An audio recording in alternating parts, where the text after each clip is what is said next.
સ્વામિનારાયણ હરે સ્વામિનારાયણ હરે. તારીખ આજે 1 ઓક્ટોબર 2025 રોજના અનુક્રમમાં આપણે આ શ્રી રામાનુજાચાર્ય કૃત વ્યાસસૂત્રનું શ્રી ભાષ્ય જે છે તે જોઈ રહ્યા છે. અત્યારે આપણે પહેલું જે સૂત્ર જે છે અથાતો બ્રહ્મ જિજ્ઞાસા એની ટીકા જોઈ રહ્યા છે.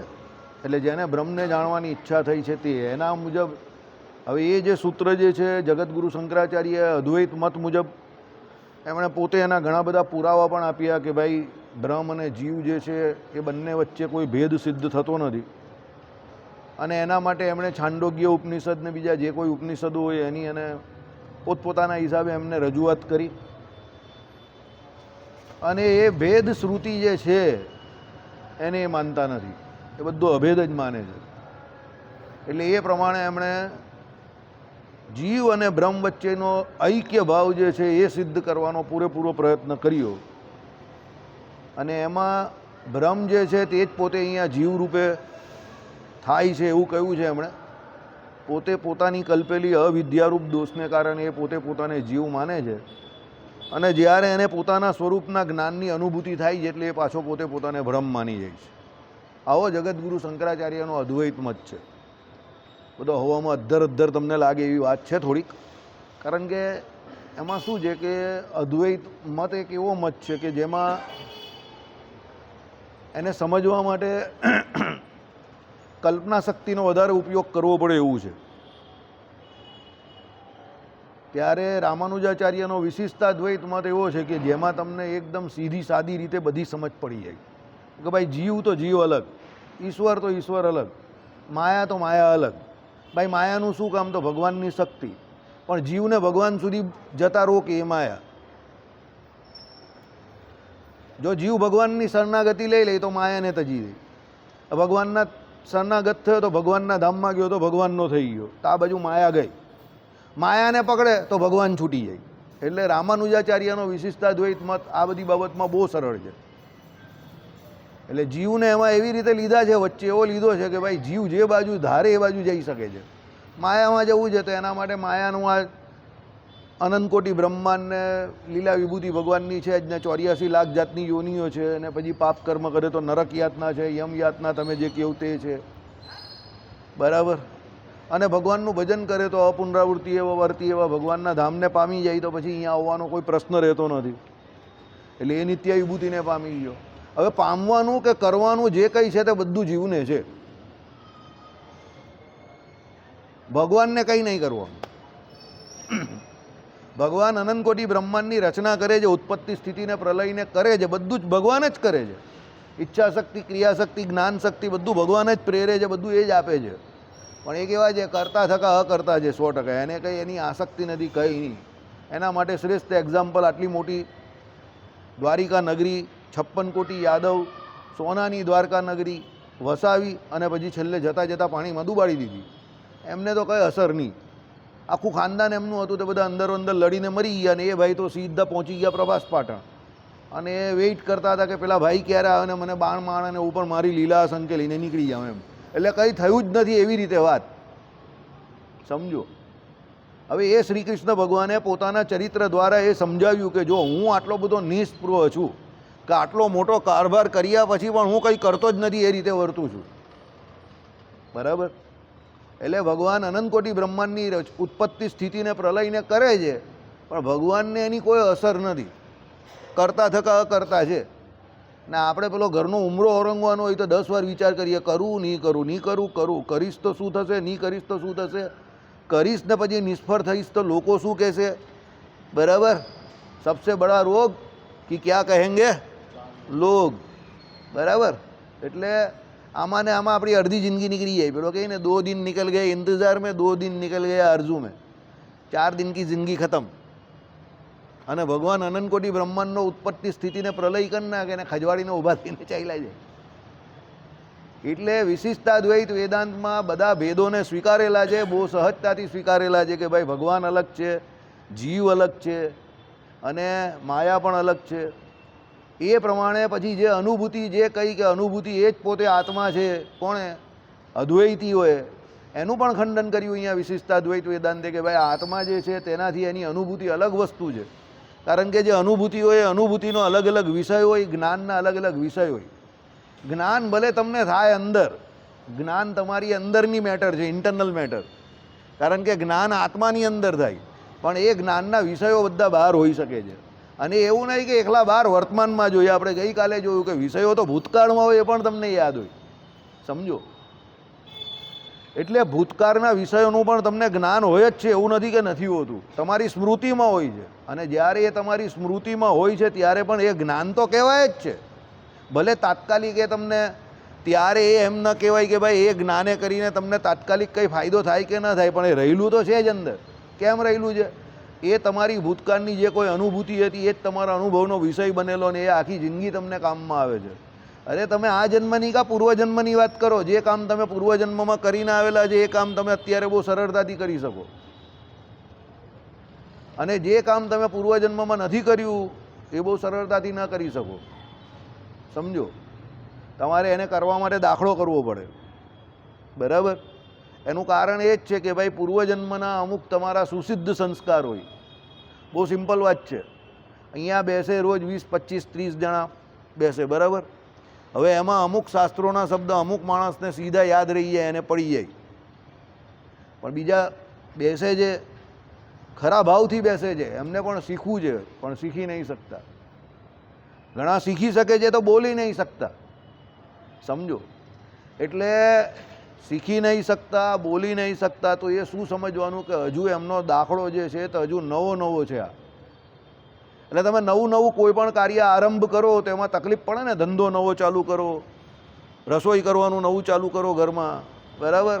સામાન્ય કચરું વાળવાનું શરૂ કરો તો પણ નહીં ખબર હોય કે ભાઈ કચરું વાળવાનું તો આગળ જવાનું, પોતું મારવાનું તો પાછળ જવાનું, બરાબર?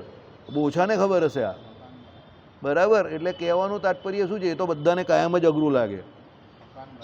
હા, તે તો કાયમ જ અઘરું છે, દરેક માટે, બધા માટે અઘરું છે, બિલ્ડર માટે પણ અઘરું છે, બરાબર? એટલે કોઈ પણ બિલ્ડર જોજો એને 10 વર્ષનો સારો ટાઈમ આવે, પછી એ બિલ્ડર હવાઈ જાય, પછી કોઈ બીજો આવી જાય. એનું કારણ ખબર જ તને?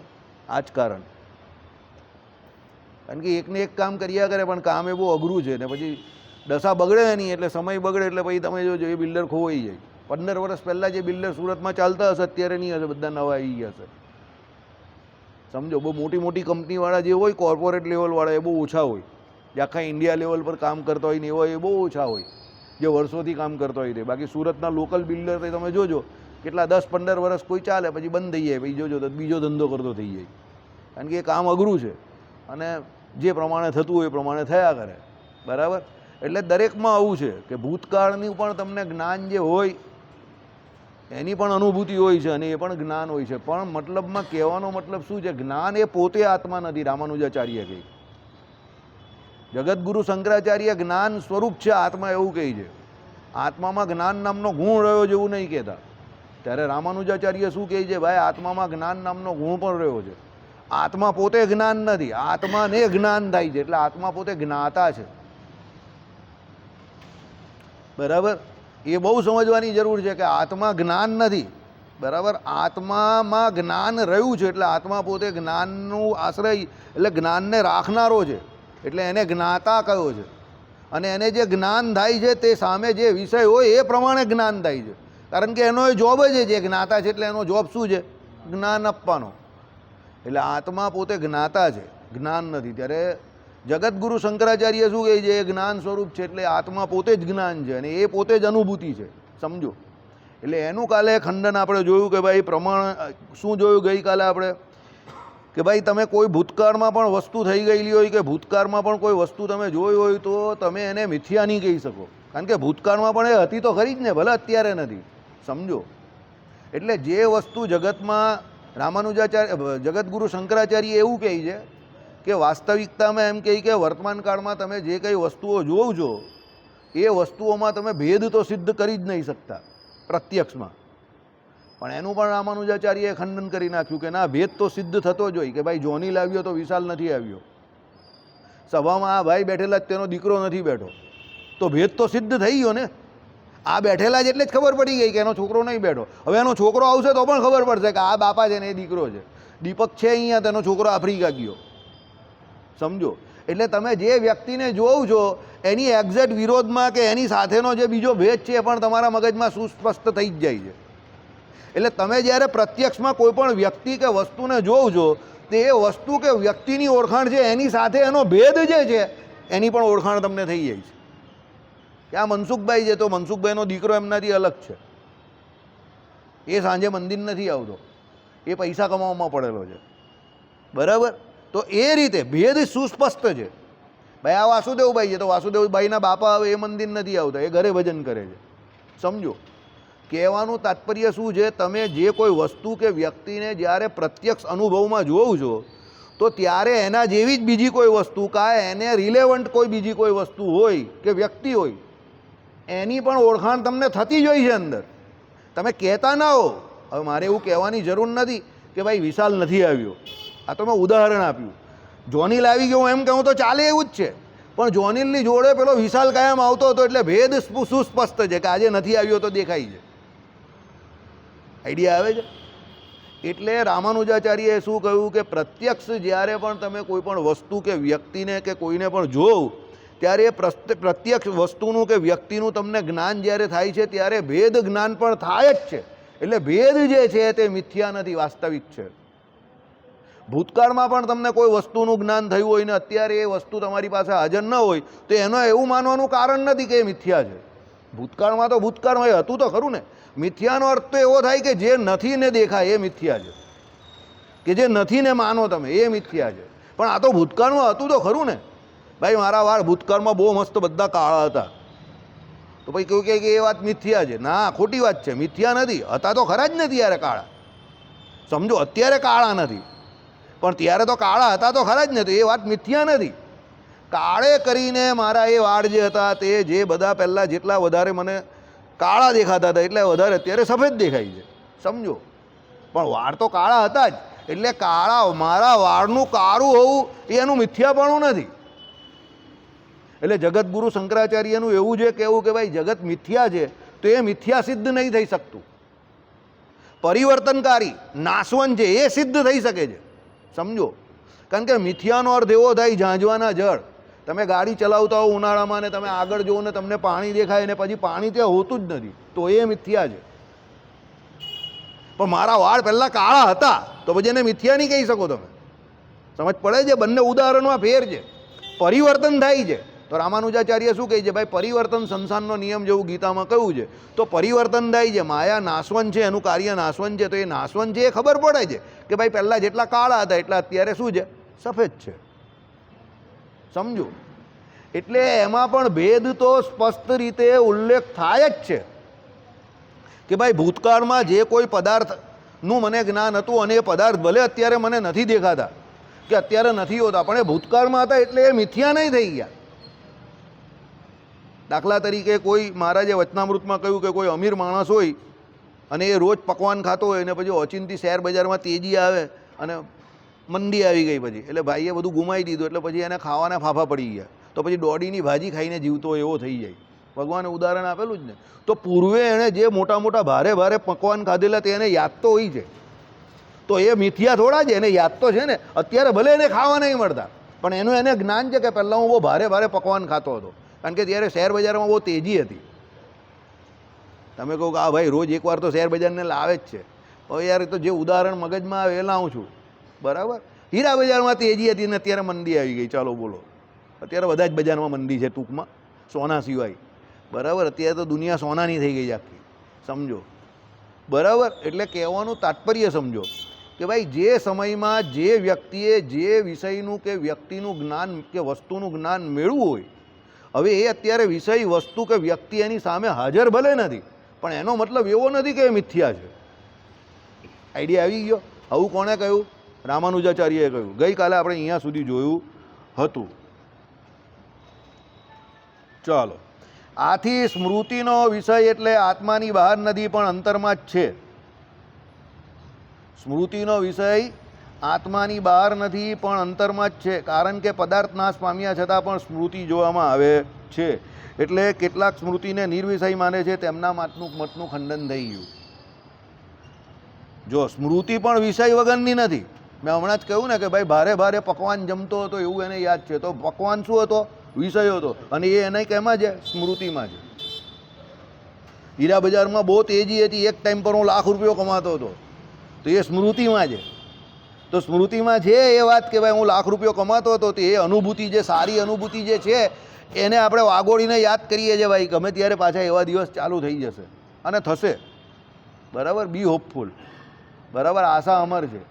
બરાબર? ભલે આશા ને અમર બે જુદા જુદા છે, પણ આશા અમર છે. બરાબર? વ્યક્તિ જુદા છે પણ આશા અમર છે. બરાબર? એટલે કહેવાનું તાત્પર્ય શું છે કે સ્મૃતિ કોઈ દિવસ નિર્વિષય નથી હોતી. તમે એમ કહો કે મને યાદ આવ્યું, તો શું યાદ આવ્યું? એ જે શુંનો જવાબ તમે આપશો એ શું છે? વિષય છે. આઈડિયા આવી ગયો? એટલે તમને જે સ્મૃતિમાં જે કોઈ છે, જે સ્મૃતિને પણ આ લોકો એક પ્રમાણ આપે છે ને, તો એ સ્મૃતિ કોઈ દિવસ નિર્વિષય કે અધરપધર નથી હોતી. એ સ્મૃતિનો પણ કોઈને કોઈ વિષય હોય છે. જેમ પ્રત્યક્ષનો વિષય હોય જ્ઞાનનો, તેમ સ્મૃતિનો પણ હોય. કારણ કે પ્રત્યક્ષ જ્ઞાનનો વિષય જ સ્મૃતિનો વિષય બને છે. સાસ ભી કભી બહુ થી, છાસ ભી કભી નહીં થા, જમાઈ ભી કિસી કા લડકા હૈ. બરાબર? જમાઈ પણ કોઈને કોઈનો છોકરો તો છે જ ને. સમજો, એ સિરિયલ આવેલી ત્યારે પેલા બેનો બહુ જોતા હતા ને આ સિરિયલ, તો અમે કહે એ લોકોને કે છાસ ભી કભી દહીં થાય એવી સિરિયલ બને તો કેવું? કે એવી કઈ સિરિયલ આવતી એમાં કોઈ જમાઈ બી કિસી કા લડકા હે. કે આટલો બધા મેં કોઈ તો બધા બહુ બધા નામ આવે. બરાબર? હકીકત તો છે જ ને. તમે સિરિયલ એવી બનાવો, કોમેડી સિરિયલ બનાવી રહ્યો તમે, જમાઈ બી કિસી કા લડકા હે, સમજો, તો તમારી એ સિરિયલ પણ ચાલે. તમારા મગજનો ઉપયોગ કરવો પડે દુનિયામાં દરેક જગ્યા પર. ઝૂકતી એ દુનિયા, ઝુકાને વાલા ચાહીએ. સમજી ગયા? એટલે સ્મૃતિ પણ નિર્વિષય નથી. તમને એમ કે મને યાદ આવ્યું, તો શું યાદ આવ્યું? તો કંઈ યાદ આવવાનું કંઈક તો હોય ને, વિષય વસ્તુ. એ જે વિષય જે છે તે જ સાબિત કરે છે કે સ્મૃતિ નિર્વિષય નથી હોતી. સ્મૃતિ જે છે એ પણ વિષયક જ છે. એટલે વિષય દરેક જ્ઞાનનું કોઈને કોઈ કારણ બને છે. અને એ વિષય બીજું કંઈ નહીં પણ એ જ્ઞેય. એટલે જ્ઞાતા, જ્ઞેય અને એ જ્ઞેયનું જ્ઞાન, આ ત્રણ સિવાય કોઈ દિવસ જ્ઞાનનો વ્યવહાર થતો નથી. અને જો આ ત્રણ હોય તો ભેદ જે છે તે સાબિત થઈ ગયો. કારણ કે જ્ઞેય જે છે તે તો બહુ જુદા જુદા છે, વિષયો બહુ જુદા જુદા છે. અને એકચ્યુઅલી તો જ્ઞાતા પણ બધા કેટલા બધા જુદા જુદા છે. એ તો એ અદ્વૈતીઓ એવું કહે છે કે બ્રહ્મ ને જીવ બધા એક એક છે. બાકી અહીંયા આપણે કેટલા બધા તુંડે મતી ભિન્ને વાળા છે. સમજો, કોઈને તીખું ભાવે, કોઈને મોડું ભાવે, કોઈને ખારું ભાવે, કોઈને ખાટું ભાવે, કોઈને તીખામાં બી કંઈ અલગ અલગ પ્રકારનું તીખું ભાવે, કોઈને મોડામાં પણ અલગ અલગ પ્રકારનું મોડું ભાવે, કોઈને ખારામાં અલગ અલગ પ્રકારનું ખારું, ફરસાણમાં અલગ અલગ પ્રકારનું ફરસાણ. બરાબર? કાલે જ વિજયાદશમી છે, સુરતીઓ અને બધા આખા ગુજરાતવાળા બધા ઝાપટી છે. શું? ફાફડા ને જબેલિયા. બરાબર? એટલે કહેવાનો મતલબ શું છે કે ભાઈ બધાને અલગ અલગ ભાવે છે, અને બધાની અલગ અલગ રુચિ છે ને અલગ અલગ પ્રકારને. તો ભેદ સુસિદ્ધ છે ને કે ભાઈ બધા અલગ અલગ વસ્તુ, વિષય બધાના અલગ અલગ છે, અને આ બાજુ વ્યક્તિ પણ અલગ અલગ છે. તો એ પ્રમાણે ભેદ જે છે તે તો સુસિદ્ધ જ છે. બરાબર? ચાલો,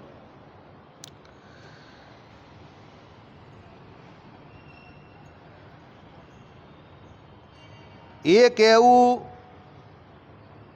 કારણ કે પદાર્થ નાશ પામ્યા છતાં પણ સ્મૃતિ જોવામાં આવે છે, એ કહેવું પણ ખોટું સિદ્ધ થઈ ગયું. કારણ કે વિષય તે વખતે વિદ્યમાન હોવાની જરૂર નથી, એમ અમે ઉપર બતાવી ચૂક્યા છીએ. એટલે વિષય તે સમયે વિદ્યમાન હોવાની જરૂર નથી. દરેક જગ્યા પર કોઈ વિષય એકનો એક હોવું પ્રત્યક્ષમાં જરૂરી થોડું છે. તો ભૂતકાળનો વિષય પણ હોઈ શકે છે ને એ પ્રમાણે. બરાબર? કદાચ પૂર્વ પક્ષી તરફથી એમ કહેવામાં આવે કે અનુભૂતિનો પ્રાગભાવ પ્રત્યક્ષ સિદ્ધ થતો નથી. ભાઈ કોઈ એમ કહે પૂર્વ પક્ષી એટલે કોણ? અદ્વૈતીઓ. તો ભાઈ જે એમ કહે કે અનુભૂતિનો પ્રાગભાવ એટલે અનુભૂતિ ન થયા પહેલાંનો સમય, એટલે જ્યારે અનુભૂતિનો અભાવ. એમ કે પ્રત્યક્ષથી સિદ્ધ થતો નથી. તો ભાઈ અનુભૂતિ થાય ત્યારે તો અનુભૂતિ થઈ, પણ અનુભૂતિનો અભાવ છે તે એમ કે પ્રત્યક્ષ સિદ્ધ થતો નથી. પણ જ્યાં સુધી અનુભૂતિ નહીં થઈ ત્યાં સુધી એમ કે એનો અભાવ જ છે ને. તો સમજો, પેલો કહે કે ભાઈ હું ક્યારે માલદાર થયો એ મને નહીં ખબર. અરે ગધેડા, ખબર જ છે તને. જ્યારે તું માલદાર થયેલો નહીં ત્યારે તું માલદાર હતો જ નહીં. જ્યારે એનો અભાવ હતો તો એ કહેવાની જરૂર થોડી છે કે તું ગરીબ હતો, તારી પાસે પૈસા નહીં હતા ત્યારે તું માલદાર ન હતો. ચોખ્ખી વાત. એટલે જ્યારે તને અનુભૂતિ નહીં થયેલી ત્યારે તો તને એનો અભાવ જ હતો ને. એકચ્યુઅલી તો એવી જ વાત છે. ભલે અદ્વૈતીઓ એવું કહેતા હોય, બરાબર, એટલે એ લોકો શું કહે છે સાંભળો, અદ્વૈતીઓ, અનુભૂતિનો પ્રાગભાવ પ્રત્યક્ષથી સિદ્ધ થતો નથી, કારણ કે તે વખતે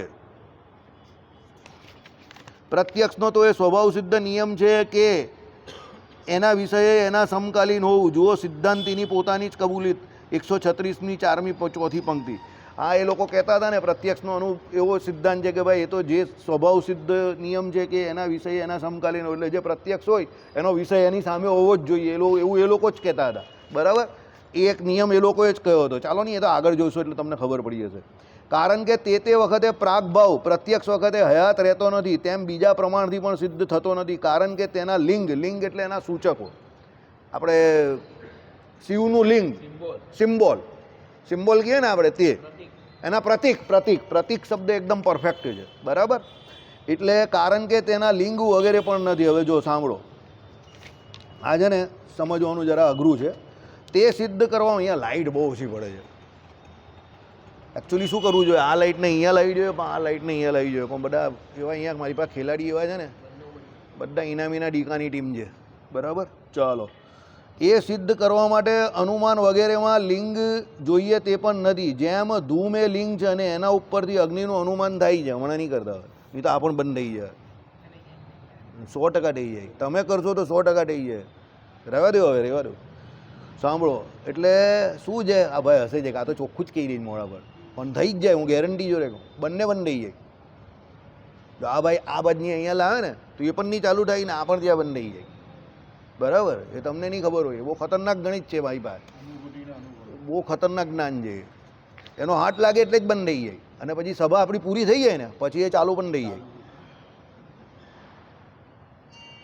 પણ સભા થાય ત્યાં સુધી તો એવા હેરાન જ કરે, ગેરંટેડ, લખીને આપું, બરાબર. ચાલો, એ ભાઈ બી વિચાર કરે કે આ બધું ક્યાંથી જ્ઞાન આવે છે, બરાબર. એવું હોય, એવું એટલે એવું હોય, બરાબર. એમાં કંઈ ગભરાવાનું નહીં, એવું થાય. ચાલો આગળ જાઓ. એટલે જેમ ધૂમ એ લિંગ છે ને એના ઉપરથી અગ્નિનું અનુમાન થાય છે. ધૂમ એ લિંગ છે એટલે ધુમાડો એ શું છે, સૂચક છે. કેનો સૂચક છે કે નીચે આગ પ્રગટી છે કશે એની. તેમ એવું કશુંક મળવું જોઈએ કે જેના ઉપરથી અનુભૂતિના પ્રાગભાવનું અનુમાન કરી શકીએ, પણ એવું કશું મળતું નથી. માટે અનુમાન પ્રમાણથી પણ અનુભૂતિનો પ્રાગભાવ સિદ્ધ થતો નથી. એક કરીને બધા પ્રમાણો અહીંયા આપે છે રામાનુજાચાર્ય, કે સ્મૃતિ પણ નિર્વિષયક નથી હોતી. સ્મૃતિ પ્રમાણ, હવે અનુમાન પ્રમાણ આપ્યું કે તમે અનુમાન પ્રમાણની વાત કરો તો અનુમાન પ્રમાણે પણ તમારી જે અનુભૂતિ જે છે એનો પ્રાગભાવ જે છે તે સિદ્ધ થતો નથી, બરાબર. એટલે આમાં શું છે એકચ્યુઅલી તમને કહી દઉં. પ્રથમ એ લોકો જે કહેતા હતા, સમજો કે અનુભૂતિ સ્વતઃ સિદ્ધ છે ને એનો પ્રાગભાવ સંભવતા નથી, એવું એ લોકો કહેતા હતા. પછી એ લોકો એવું કહેવા માંગ્યા કે ભાઈ પ્રાગભાવને સિદ્ધ કરતું કોઈ પ્રમાણ નથી, માટે અનુભૂતિનો પ્રાગભાવ નથી. એટલે એ લોકો પછી પ્રમાણ આપવા માંડ્યા. એટલે રામાનુજાચાર્ય એમને બંને રીતે ખોટા કરે છે કે તમે જે ગુલાટી મારો છો આમથી તેમ તે, પણ હવે ટોપિક એટલો મોટો છે ને આપને રોજ બ્રેક પડે છે ને એટલે એ કન્ટિન્યુટી જળવાતી નથી, બરાબર. હવે આ મેં તમને સીધો ડાયરેક્ટ છેલ્લો જે ટોપિક હતો ને એ કહી દીધો, બરાબર. એટલે આમાં એક પ્રમાણ જે એ લોકો આપે છે એને રામાનુજાચાર્ય શું કરે છે, ખોટા કરતા જાય છે. કે ભાઈ તમે એમ કહો કે અનુમાન પ્રમાણે તમે એવું સિદ્ધ કરી શકશો પ્રમાણે કે ભાઈ પ્રાગભાવ જે છે તે આ પ્રમાણે એમ કહે કે એ થઈ શકતો હોય છે, પણ પ્રાગભાવ તો નક્કી થાય જ છે.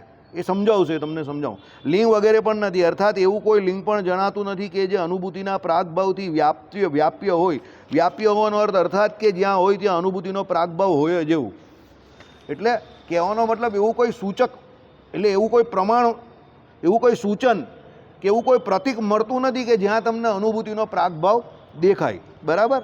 ચાલો, હવે એ કેમ એવું કહી તે તમને હું સમજાવવા, કેમ એવું કહી તે. કારણ કે પ્રાગભાવ તો એ માને છે રામાનુજાચાર્ય, તો એવું કેમ કહી છે, બરાબર. એ સમજાવીશ ધીમે ધીમે.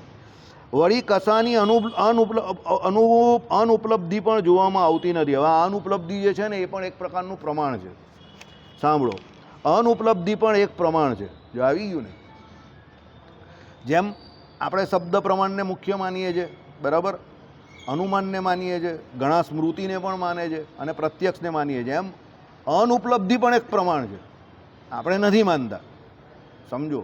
વેદાંત બહુ મોટો વિષય છે અને બધા પોતપોતાના હિસાબે પોતપોતાના મતને રજૂ કરવા માટે પ્રમાણો પણ પોતપોતાના અલગ અલગ આપતા હોય. તો એક અનુપલબ્ધિને પણ એક પ્રમાણ તરીકે માનેલું છે. આપણે નહીં માનતા. આપણે તો મુખ્ય પ્રત્યક્ષ અનુમાનને શાબ્દ, એમાં શાબ્દ પ્રમાણને મુખ્ય માનીએ છીએ. પ્રત્યક્ષ અને અનુમાનને બહુ ઓછા માનીએ છીએ, પણ આપણે શબ્દ પ્રમાણને સૌથી વધારે માનીએ છીએ. અને આમાં સૂત્ર પણ એ આવશે શાસ્ત્રો યોનિત્વાદ, બરાબર, તર્કા પ્રતિષ્ઠાનાત. એટલે શાસ્ત્રો જે છે એમાં જે કહ્યું હોય એ જ બરાબર વાત છે. તર્ક અપ્રતિષ્ઠાનાત, એટલે તર્કો જે છે એનો કોઈ અંત નથી. કારણ કે તર્ક તો કેવી વસ્તુ છે કે એક બુદ્ધિશાળી વ્યક્તિ હોય, એનો કોઈ તર્ક હોય તો બીજો વધારે બુદ્ધિશાળી હોય તો એના તર્કને આઉટ કરી નાખે. તો એવી રીતે બધા અહીંયાથી કંઈ તર્કની શરૂઆત થઈ હોય ક્યાં અને છેલ્લે એન્ડ એનો ક્યાં આવે. એટલે તર્કથી પરમાત્મા કે બ્રહ્મ પ્રાપ્ત થતા નથી. એટલે તર્કા પ્રતિષ્ઠાનાત જે છે, એટલે તર્ક અપ્રતિષ્ઠાનાત એવો શબ્દ છે. એટલે સૂત્ર એવું છે. એટલે તર્ક વડે ભગવાન પ્રાપ્ત નહીં થતા, બ્રહ્મની પ્રાપ્તિ નહીં થતી. તો કોના વડે થાય છે? શાસ્ત્રો યોનિત્વાદ. તમે શાસ્ત્રોમાં જે પ્રમાણે કહ્યું છે એ પ્રમાણે વર્તશો તો એ બ્રહ્મની પ્રાપ્તિ થશે. જો આખો કૂટ પ્રશ્ન છે, શ્રીભાષ્ય જે છે ને તો આખું કૂટ પ્રશ્ન છે. ભલે એમાં લખેલા બધા સૂત્રો છે, બરાબર, સૂત્રો એટલે સમીકરણ રૂપે, પણ એનું નિરૂપણ જે કરેલું છે ને તો કૂટ પ્રશ્ન રૂપે કરેલું છે. કેવી રીતે? એમાં શરૂઆત કરી અથા તો બ્રહ્મ જિજ્ઞાસા, એટલે જેને બ્રહ્મને જાણવાની જિજ્ઞાસા થઈ છે તે, એ આપણે સૂત્ર ચલાવી રહ્યા છે.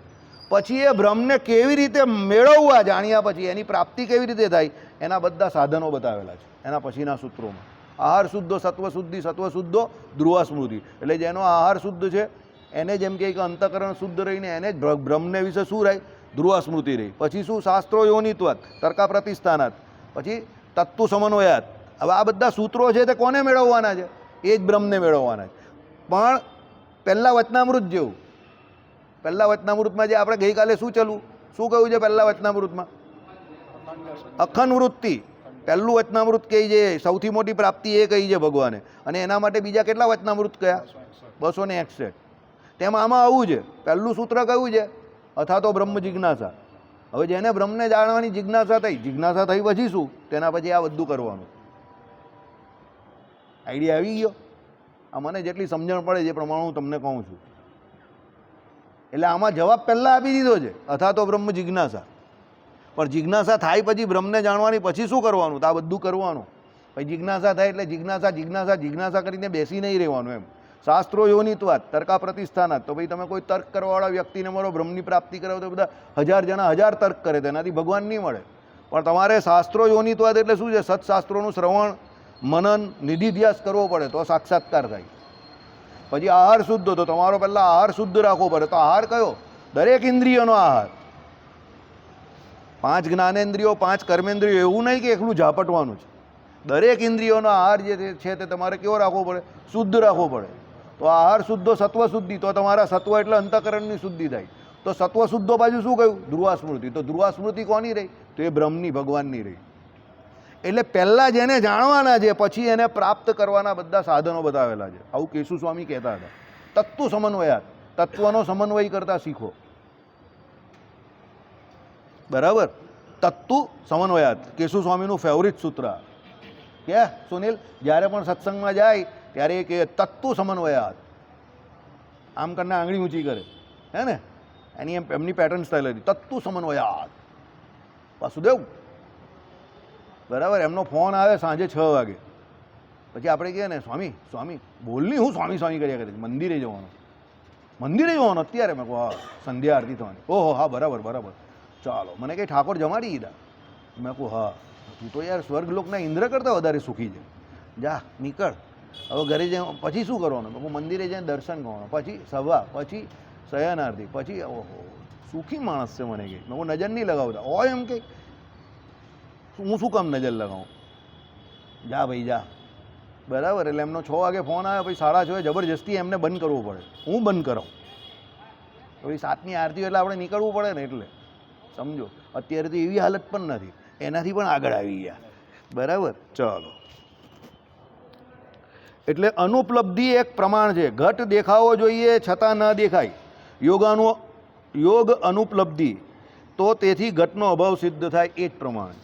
હવે સમજો, પેલો કંઈક આ કામ મારું થવું જ જોઈએ પણ થતું નથી, એને અનુપલબ્ધિ કહેવાય. એને એવું લાગે કે થઈ જ ગયું છે, પણ થયું નથી, એ અનુપલબ્ધિ છે. એટલે અનુપલબ્ધિનો અર્થ એવો છે ઉપલબ્ધ હોવા છતાં ન ઉપલબ્ધ હોવું, એટલે અનુપલબ્ધિ. એવું નથી કે એની પાસે નથી. પેલો કહીને મારી પાસે પૈસા તો બહુ છે, અત્યારે બધા જામ છે, કાં જમીન માર્કેટમાં, આ માર્કેટમાં, પેલા માર્કેટમાં, એટલે અનુપલબ્ધિ. સમજ પડી? એવું નથી કે એની પાસે પૈસા નથી, અત્યારે કેવા છે, અનુપલબ્ધ છે. હા, વીઆઈપી ભિખારી. આપણા મંદિરમાં જે એક ભાઈ આવતા હતા, મને કહેતા હતા અમારા 25 કરોડ જામ છે એમ કહી. હું કેમ આમાં કે મને કે પોપડામાં. હું તમારા પોપડામાં ને અમારા ખોપડામાં, બસ બહુ મગજમારી છે કે હું કરોડપતિ ભિખારી છું એમ કે. મોડા પર ગઈ પાછા, હું કરોડપતિ ભિખારી છું એમ કે અત્યારે ભીખ માંગુ છું ગામમાં, વ્યાજે પૈસા ગોતું છે એમ કે. બરાબર, અહીંયા જ બેઠેલા. સમજો, એકદમ સાચી વાત કરું. તમે બધા એને ઓળખતા પણ હશો પણ નામ ન કહેવાય. સમજો, એટલે અનુપલબ્ધિ આને કહેવાય. શું કહેવાય? ઘટ દેખાવો જોઈએ છતાં ન દેખાય. શક્યતા એ પૂરેપૂરી છે કે દેખાવો જોઈએ પણ ન દેખાય. બરાબર, રૂપિયા આવવા જોઈએ પણ નથી આવ્યા. આને શું કહેવાય? અનુપલબ્ધિ. આ અનુપલબ્ધિને પણ ઘણા લોકો પ્રમાણ માને છે. શું કહે તે સાંભળો. તો તેથી ઘટનો અભાવ સિદ્ધ થાય. ન દેખાય એટલે તમે એને અભાવ જ કહો, તો અભાવ એટલે પ્રાગભાવ થઈ ગયો ને. બરાબર, સાંભળો. એ જ પ્રમાણે અનુભૂતિ ઉપલબ્ધ ન થતી હોય તો અનુભૂતિનો અભાવ પ્રાગભાવ માનીએ. સમજો, એ ભાઈએ એક વસ્તુ સ્વીકારી, એ મને ગમી કે ભાઈ મારા 25 કરોડ ફસાયેલા છે, પણ અત્યારે હું શું છું? ભિખારી છું. કેમ એમણે એવું કહ્યું? કારણ કે અત્યારે એને અભાવ વર્તે છે ને. સમજો, તમારા પુસ્તકમાં રહેલું જ્ઞાન અને તમારી તિજોરીમાં રહેલા પૈસા જો તમને તમારા ખરા સમયમાં કામમાં ન આવે તો એ તમારા પૈસા અને એ જ્ઞાન બંને કેવા છે? નક્કામાં. હવે જ્ઞાન નક્કામું એમાં કેવી રીતે? એ સાંભળો. જ્ઞાન જે છે તે તમારા આચરણ દ્વારા ખબર પડે. તો જો એ જ્ઞાન પુસ્તકમાં રહી ગયું હોય અને તમારા આચરણમાં ન હોય તો જય સ્વામિનારાયણ, એ કંઈ કામનું નથી. રોજબરોજના તમારું આચરણ જે છે એમાં આવવું જોઈએ જ્ઞાન, તો એ જ્ઞાન કામનું. અને પૈસા ક્યારે કામમાં? કે જ્યાં પૈસા રૂપિયા વાપરવાના છે ધર્માર્થે કે ભાઈ દયા અર્થે કે કોઈ પણ અર્થે કે ભગવાન અર્થે, અને એ વપરાતા નથી, ઉત્સવ સમયા થતા નથી. બરાબર, સુનિલને બહુ મજા આવે, ઉત્સવ સમયા તો કરવા જ પડે. તો પછી એ ધન પણ કંઈ કામનું નથી. સંસ્કૃતનો શ્લોક છે. બરાબર, નશા વિદ્યા ન યદ ધનમ એવું કંઈક છે. 10મા ધોરણમાં જ આવતું હતું. પુસ્તકે શું હિયા વિદ્યા એવું કરીને આખો શ્લોક હતો સંસ્કૃતમાં. એટલે હા, વાહ વાહ, વચ્ચેનું એક રહી ગયું ને છેલ્લું નશા વિદ્યા ન યદ્ધનમ એવું છે. બરાબર છે, એક વસ્તુ રહી ગઈ. હા, બસ એ યાદમાં રહેલું એટલે એનું આચરણ હોય તો યાદમાં રહીને. તમારી જે વસ્તુ આચરણમાં નહીં હોય એને ભૂલી જ જાઓ તમે.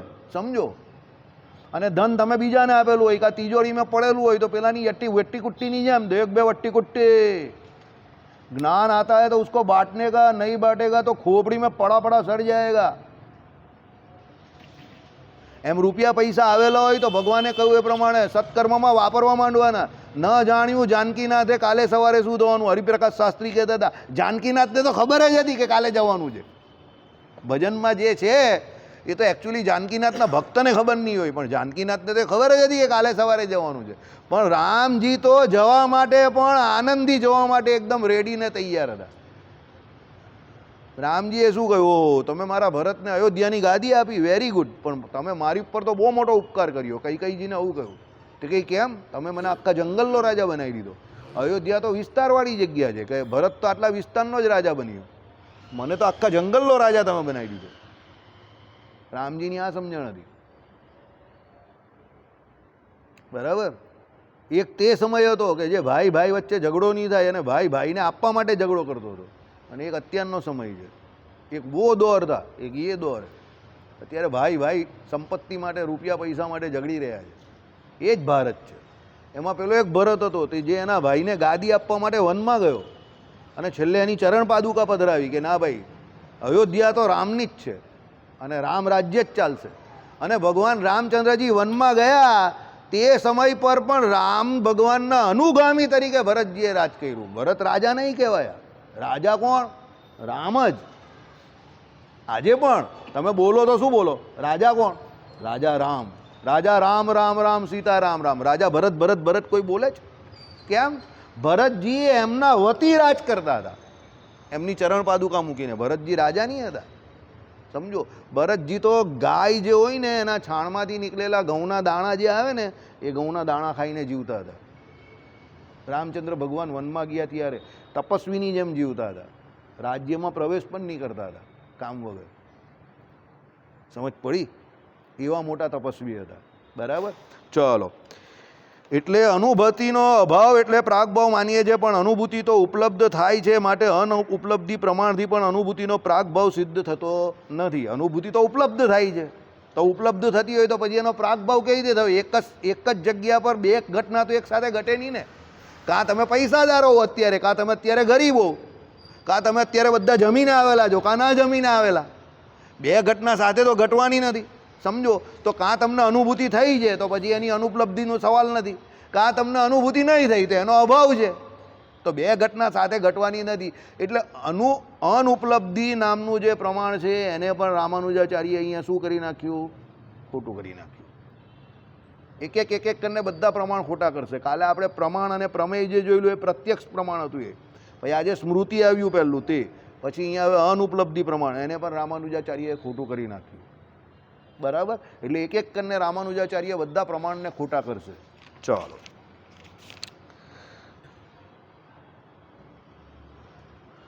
વળી કશાની અનુપલબ્ધિ પણ જોવામાં આવતી નથી, એ આપણે જોઈ લીધું. બરાબર, વળી એ વિષયનો આગમ એટલે શબ્દ પ્રમાણ પણ નજરે પડ્યો નથી. હવે કયું પ્રમાણ આવ્યું?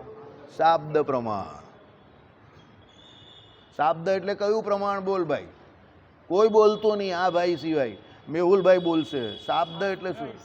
વાહ, શાસ્ત્ર હિસાબે. વાહ વાહ. પડોશીના પૈસા નહીં આવે પણ પડોશીના અસર તો આવે જ, ગેરંટેડ. મારી બા કહેતી હતી આવે કે દોસ્ત હંમેશા દોસ્ત હોય ને, મિત્ર હોય તો હોશિયાર જ પકડવાનો, કારણ કે પડોશીના પૈસા નહીં આવે પણ એમ કહે કે એની એમ કહે કે અસર તો આવે જ. અને શત્રુ બી હોશિયારને બનાવવાનો, એ તમને એક્ટિવ રાખે. ગગાને શત્રુ નહીં બનાવવાનો. હોશિયાર શત્રુ હોય ને તમારો, એ તમને એક્ટિવ રાખે.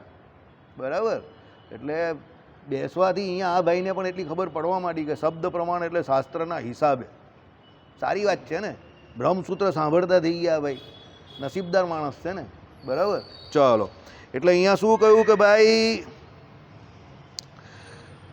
એ વિષયનો આગમ એટલે શબ્દ પ્રમાણ પણ નજરે પડ્યો નથી, માટે પ્રમાણના અભાવે કરીને અનુભૂતિનો પ્રાગભાવ સિદ્ધ થઈ શકશે નહીં. એટલે અહીંયા આવશે હવે. અર્થાત ઉપર જણાવ્યા પ્રમાણે પ્રત્યક્ષ, અનુમાન, શબ્દ અને અનુપલબ્ધિ એમાંનું કોઈ પણ પ્રમાણ અનુભૂતિનો પ્રાગભાવ સાધતું નથી. હવે તમને સમજ પડી ને કે રામાનુજાચાર્ય આ કેમ કહ્યું? એ લોકો ગમે તે પ્રમાણે કરીને પેલો પ્રાગભાવ સિદ્ધ કરવા જતા હતા. એટલે રામાનુજાચાર્યએ શું કહ્યું? ભાઈ આમાંથી કોઈ પણ પ્રમાણ તમે જેટલા પણ આપો છો, પ્રત્યક્ષ આપ્યું, પ્રત્યક્ષમાં આપણે કાલે જોયું પ્રમાણ અને પ્રમેયવાળું, પછી આજે સ્મૃતિવાળું જોયું, પછી આજે એના પછી આપણે અનુપલબ્ધિવાળું જોયું, અને છેલ્લું શું જોયું? શબ્દ. આ કોઈ પણ પ્રમાણે કરીને તમે એમ કહી કે શું છે? અનુભૂતિનો જે એમ કહી કે પ્રાગભાવ, અનુભૂતિનો પ્રાગભાવ સાધતું નથી. બરાબર, ચાલો. જો આનો ઉત્તર કે જો આ પ્રમાણે તમે અનુભૂતિના સ્વતઃ સિદ્ધત્વનો વૈભવ છોડીને પ્રમાણ અભાવ ઉપર આવીને બેઠા છો તો કહીએ છીએ કે યોગ્યની અનુપલબ્ધિ રૂપી પ્રમાણથી અનુભૂતિનો અભાવ પ્રાગભાવ સિદ્ધ થાય છે, માટે હવે આપ ઠંડા પડો. આવી ગઈ છેલ્લી લાઈનમાં બધી વાત. એટલે રામાનુજાચાર્યનો કહેવાનો મતલબ એવો છે કે જો તમે આ પ્રમાણે અનુભૂતિના સ્વતઃ સિદ્ધત્વનો વૈભવ છોડીને, કારણ કે એ લોકો અનુભૂતિને કેવી માને છે? સ્વતઃ સિદ્ધ માને છે. પહેલાં કહેતા હતા કે અનુભૂતિ સ્વતઃ સિદ્ધ છે. પહેલાં આવી ગયું ને એ લોકોનો મત જ્યારે હતો, લઘુ પક્ષ જ્યારે એ લોકોએ, ત્યારે શું કહ્યું એ લોકોએ કે ભાઈ અનુભૂતિ કેવી છે? સ્વતઃ સિદ્ધ છે. એટલે અનુભૂતિ જે છે એ જ જ્ઞાન છે, જ્ઞાન છે એ જ અનુભૂતિ છે ને એ સ્વતઃ સિદ્ધ છે. એના માટે એનો કોઈ વિષય કે બીજું કોઈ હોતું નથી. એટલે પહેલાં કહેતા હતા કે અનુભૂતિ સ્વતઃ સિદ્ધ છે, તેથી એનો પ્રાગભાવ સંભવતો નથી. એટલે સ્વતઃ સિદ્ધ છે તો એનો પ્રાગભાવ કેવી રીતે આવે? પ્રાગભાવ એટલે જે ક્રિયા થઈ નથી એનો અભાવ વર્તવો તે. સમજો, હવે સમજો, જેની ઉત્પત્તિ થતી હોય એનો નાશ થાય, પણ જે સ્વતઃ સિદ્ધ હોય એનો થોડો નાશ થાય. આપણો જીવ છે એ સ્વતઃ સિદ્ધ છે, એનો નાશ થાય છે. ભગવાન જે છે તે કેવા છે? સ્વતઃ છે, એનો નાશ થાય છે. અહીંયા સિદ્ધ શબ્દને એવી રીતે નહીં લેતા કે સિદ્ધ એટલે પેલો ચેમ્પિયન થઈ ગયો તે સિદ્ધ. બરાબર, અહીંયા નાશના અર્થમાં લીધું છે, સમજો. એટલે અહીંયા શું કીધું, કહ્યું કે ભાઈ અનુભૂત એટલે તેથી એનો પ્રાગભાવ સંભવતો નથી. હવે કહો છો કે અનુભૂતિના પ્રાગભાવને સિદ્ધ કરતું કોઈ પ્રમાણ નથી, માટે અનુભૂતિનો પ્રાગભાવ નથી. એટલે રામાનુજાચાર્યએ શું કહ્યું, પહેલાં તમે એને સ્વતઃ સિદ્ધ સાબિત કરવાની વાત કરી, પછી તમે હવે શું કહો છો, એ પ્રમાણ છોડીને બધા પ્રમાણો આપવાની વાત કરી, પણ એમાં પણ તમે કંઈ સિદ્ધ કરી શક્યા નહીં. આમ સ્વતઃ સિદ્ધતાના શિખર ઉપરથી ઉતરી તમે પ્રમાણ અભાવની નીચી ભૂમિ ઉપર આવીને બેઠા. અસ્તુ, પહેલાં સ્વતઃ સિદ્ધથી શરૂઆત કર્યું ને પછી છેલ્લે શું પ્રમાણના અભાવ આપ્યા. પ્રમાણ અભાવ એટલે શું, કોઈ પણ પ્રમાણ દ્વારા એનો પ્રાગભાવ સિદ્ધ થઈ શકતો નથી. હવે જો એ સ્વતઃ સિદ્ધ જ હોય તો પછી તમારે આ પ્રમાણનો અભાવ આપવાની જરૂર કાં છે? આઈડિયા આવ્યો કે આ પ્રમાણો દ્વારા પ્રત્યક્ષ અનુમાન શબ્દ અને આ બધા પ્રમાણ દ્વારા એનો પ્રાગભાવ સિદ્ધ થતો નથી એવું તમારે કહેવાની જરૂર જ નથી જો તમે સ્વતઃ સિદ્ધ માનતા હો તો. એટલે ઇનડાયરેક્ટલી તમે પણ એને સ્વતઃ સિદ્ધ માનતા નથી. આઈડિયા આવે છે હું જે કહું તે? મેં તમને શું કહ્યું, આખું ચાલશે તો જ સમજ પડશે, વચ્ચેથી સમજ નહીં પડે. પહેલાં એમને એવું કહ્યું અદ્વૈતીઓએ કે ભાઈ અનુભૂતિ જે છે તે સ્વતઃ સિદ્ધ છે. હવે જે સ્વતઃ સિદ્ધ હોય એને તો પ્રમાણ આપવાની કાં જરૂર છે? ઉત્પત્તિ અને નાશ થાય એની જ જરૂર પડે ને કંઈ. સમજો, સ્વતઃ સિદ્ધ એટલે શું કે ભાઈ અનુભૂતિ આત્માની સાથે જ આવે છે. અનુભૂતિ એટલે આત્મા અને આત્મા એટલે અનુભૂતિ. જ્ઞાન એટલે આત્મા, આત્મા એટલે અનુભૂતિ. આત્મા એટલે જ્ઞાન, જ્ઞાન એટલે આત્મા. આવું કોણ માને છે? અદ્વૈતીઓ માને છે. એ લોકો અનુભૂતિ કેવું, આત્મા કેવું, જ્ઞાન કેવું, આ બધાને કેવા શબ્દ કહે છે? પર્યાયવાચક, એકાર્થમાં વર્તતા શબ્દ છે. રામાનુજાચાર્ય કહે પહેલાં તમે એની સ્વતઃ સિદ્ધતાની વાત કરતા હતા, પછી તમે શું કહ્યું, પ્રત્યક્ષ છે, અનુમાન છે, શબ્દ છે, અનુપલબ્ધિ છે, આ બધા પ્રમાણ આપ્યા અને એ પ્રમાણ એમ કહે કે અનુભૂતિનો પ્રાગભાવ સિદ્ધ નથી કરી શકતા એવું તમે કહ્યું. બરાબર, ચલો અસ્તુ. પણ તેથી પણ તમારું મનનું ધાર્ય થવાનું નથી. અનુભૂતિના પ્રાગભાવમાં કશું પ્રમાણ નથી એમ કહો છો, અનુપલબ્ધિ પ્રમાણ છે જ. એ લોકોએ જે અનુપલબ્ધિ કહ્યું એ જ પ્રમાણ છે. કેવી રીતે? જે વસ્તુ અત્યારે ઉપલબ્ધ નથી એ અનુપલબ્ધિ, તો ઉપલબ્ધ નથી એનો મતલબ શું થયો? પ્રાગભાવ થઈ ગયો. હું અત્યારે એમ કહું કે મારી પાસે ખિસ્સામાં 5000 રૂપિયા નથી, તેનો મતલબ શું થયો? પૈસાનો અભાવ છે મારી પાસે 5000 રૂપિયાનો, તો જ હું નથી એવું કહું જ ને. હવે હું એમ કહું કે કાલે સવારે આવી જશે, તો આવી જશે તો ઉપલબ્ધ થઈ ગયા ને. તો અત્યારે શું છે? અનુપલબ્ધિ. તો અનુપલબ્ધિ એટલે પ્રાગભાવ થઈ ગયો. એટલે કાલે સવારે મારી પાસે 10,000 આવવાના છે, એ વાત નક્કી કે કાલે આવવાના છે, પણ આજે નથી એ પણ એ સાબિત કરે જ છે કે આજે નથી. આઈડિયા આવે છે? સમજો, રામાનુજાચાર્યએ બહુ બુદ્ધિથી પકડેલા છે આ લોકને, આપણે નહીં પકડી શકીએ, ગેરંટેડ વાત છે આ. 1000 વર્ષ પહેલાં રામાનુજાચાર્યની ખોપરી કેવી ખતરનાક હશે તો તમે વિચાર કરો. જે આપણે સૂચતું નથી એ એમણે પકડી પાડ્યું, કેવું જોરદાર રીતે. આપણો મગજમાં આવે કોઈ દિવસ?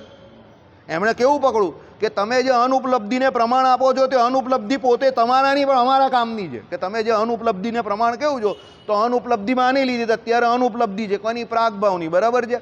એટલે અનુપલબ્ધિ કોની છે? અનુભૂતિની અનુપલબ્ધિ. તો એ પહેલાં ઉપલબ્ધિ થઈ હોય તો જ અનુપલબ્ધિ આવે ને.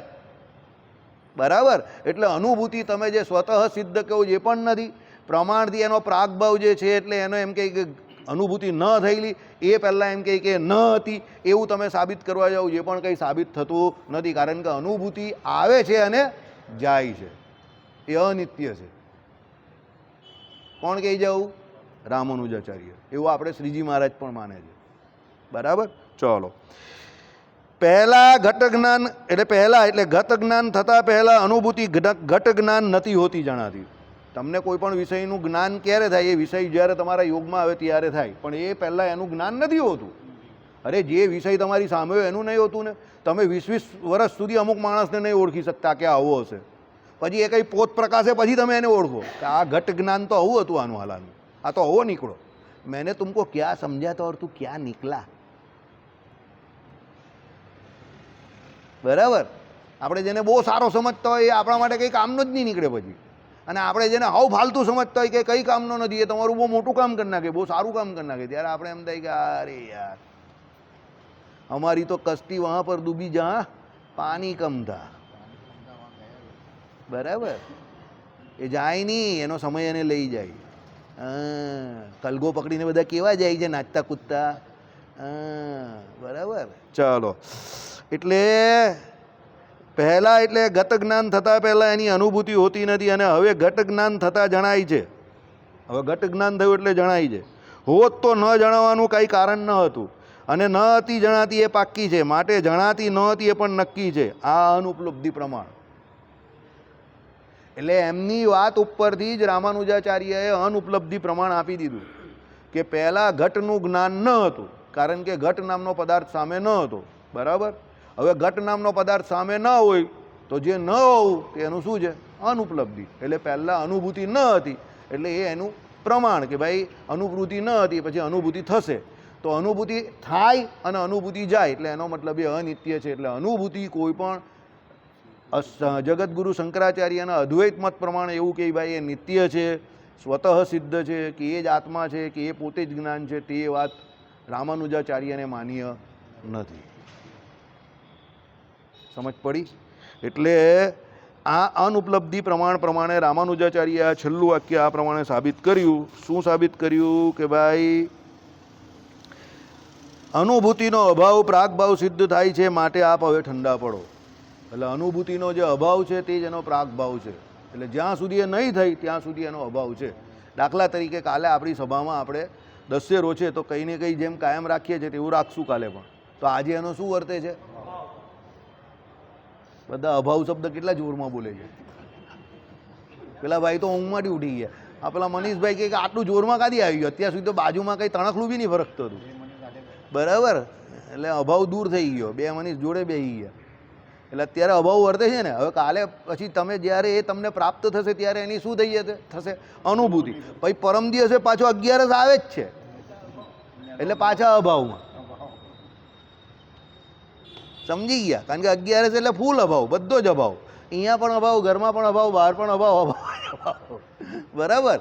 એટલે અનુભૂતિ કોઈ નિત્ય વસ્તુ નથી. અનુભૂતિ વિષય પ્રમાણે ફર્યા કરે છે. અનુભૂતિના વિષય હોય છે અને એ વિષય જે છે એને અનુભવ કહીએ છે. એ વિષયને જ અનુભાવ્ય કહીએ છીએ. કારણ કે એ વિષય છે એટલે એને અનુભાવ્ય વ્યાકરણની ભાષામાં આપણે કહીએ છીએ. અને એ જેમ જેમ વિષયો જેટલા વિષયો અલગ અલગ એ પ્રમાણે આપણી અનુભૂતિ પણ અલગ અલગ. વ્યક્તિ રીત બધાની અલગ અલગ. તમે કોઈ વ્યક્તિને જોઈને ખુશ થઈ જાઓ પણ હું નહીં ખુશ થાઉં. સમજો? નોટ નેસેસરી કે તમે ખુશ થયા તો હું ખુશ થાઉં જ. તમે કોઈ વ્યક્તિ જોડે 20 વર્ષથી રહ્યો છો ને અત્યારે તમે એને જોઈને ખુશ નથી પણ કોઈ બીજો કદાચ ખુશ થઈ જાય. એને એમ કે આની પાસે આ વસ્તુ સારી છે તો પછી તમે કહો કે તું લઈ જાય તો તને પણ ખબર પડશે. સમજી ગયા? એટલે કહેવાનું તાત્પર્ય સમજો. અનુભૂતિ દરેક વિષયની દરેક વ્યક્તિની અલગ અલગ છે અને આવે છે ને જાય છે. શ્રીપતિમ શ્રીધરમ સર્વદેવે